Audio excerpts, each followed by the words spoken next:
Hello everyone, welcome to Module 4 or Chapter 14, which will be a short video talking about livable cities.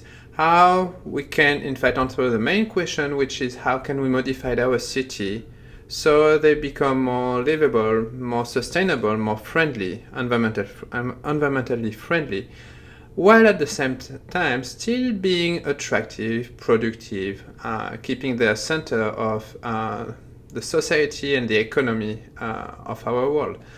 To look at this central question, we'll look at three major points, which is how our city have grown.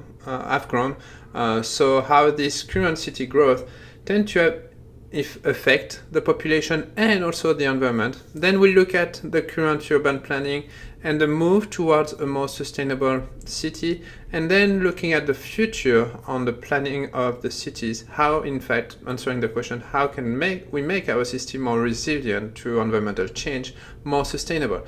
So these 3 points will be pretty short at this point, and we'll make some discussion and some activity in class. Just to start with an idea of where we found the most and least livable cities in the world, we can look at the list of 2019 and 2018.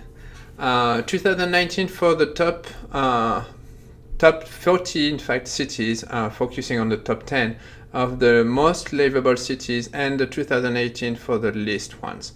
So we can see that, in fact, the main cities with the nicest city to live in are in Vienna, Austria, Zurich, Vancouver, Munich, Auckland, and after. What we can see in the top 10, most of the cities tend to be in general in Europe. And if we look at the full 40 list cities within the list, one of the things we can see is in majority all of those cities are part of the developed countries. We unfortunately, I would say, do not see any cities from the developing countries yet. However, we see most of those cities and those countries part of the least livable cities, which is in some way expected because their economy is rising up, their level, the healthness and the wealthness of the population is also rising up. This needs more time, and so of course the cities in itself do not have yet the high standing of the current developed cities and countries. So to start with, the main point is how our city is growing, how do they tend to, what do they offer in general for the people, and what are the impact on the environment. We talked already when we looked at the human population about a process called urban sprawl, the fact that the cities are in fact spreading and spreading and spreading geographically, and in fact usually they tend to merge with peripheral cities, like for example the Bay Area or Los Angeles. One of the patterns that we see about modern urban settlement is the fact that we have a low density land use, which means that in general we see a lot of residences or residential zones where we have houses with somewhere between 1 to 6 people living in. But in general, if you look at the surface covered by the people, it tends to be very not too much dense. That's one issue that in fact we are not using efficiently. In fact, a lot of our surface of the environment.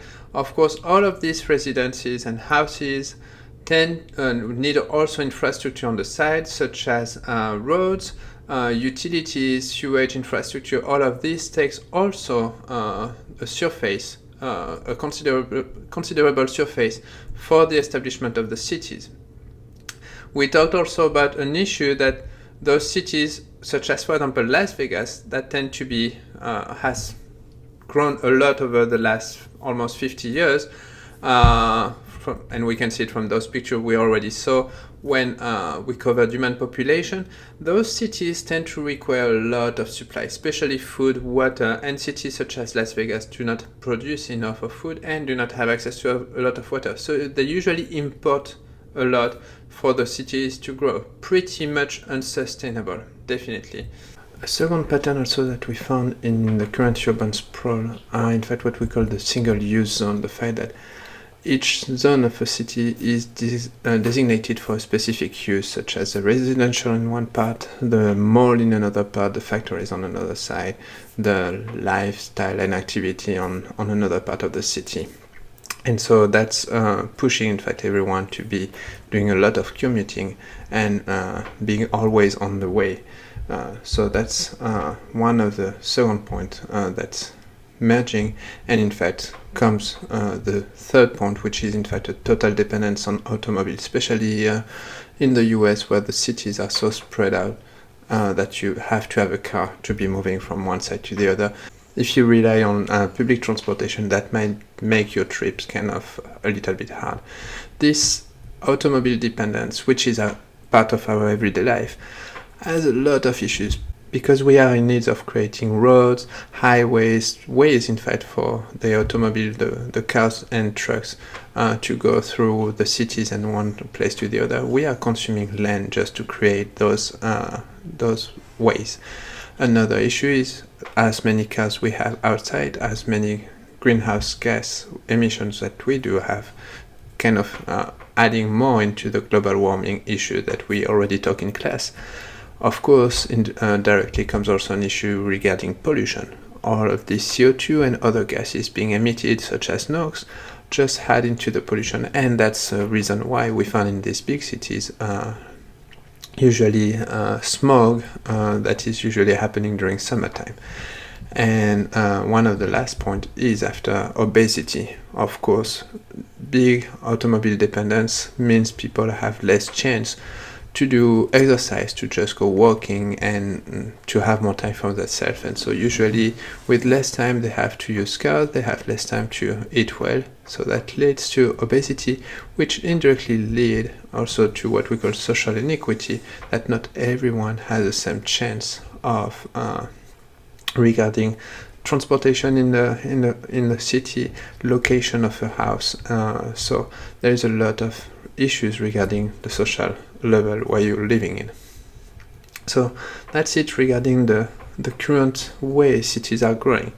There is nowadays, going to the second point, there is nowadays a tendency to change the way the cities tend to be organized, and especially in terms of their sprawling, in terms of their expansion. Some of the cities tend to be developing a growth boundary in which the external limit of the cities are set up so they cannot take more field anymore, and they have just to find ways to grow within those limits. There is conservation development and clusters of the city that are being conserved just to make sure that, for example, natural sites or historical sites are preserved and face to the progress and the always ever growing of the cities. And finally, there is also the development of previously usually on greenfield, which are just usually field reserved for agriculture, parks, etc., that are used for to develop a city, such as residential zone or industrial zone or shopping malls. At this point, there is a lot of, instead of going into greenfield, lots of cities are using what we call the brownfield, those fields that tend to have been polluted by, and let it this way, by factories in general, abandoned site that was totally neglected for years by the cities. So a lot of cities have focused on giving a second life on this brownfield to create a new part of the city. So ways the cities tend to be developed are the following. It's based on the fact that every neighborhood, every zone of a city should not just be specific to a specific use. It shouldn't be just a residential place. It shouldn't be just a place you go to work, a school place.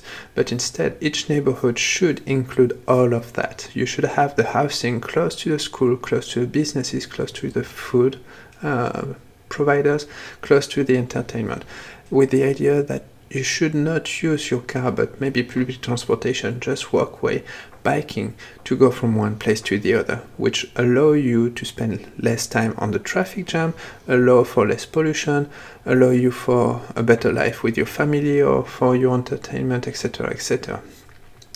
And also, big cities, dense cities that are lacking space, they tend to make arrangement where the ground floor is more reserved for commercial space, such as a mall and shopping centers, and the upper parts are more residential apartments where people can be living, as you can see from this picture in New York, in Harlem.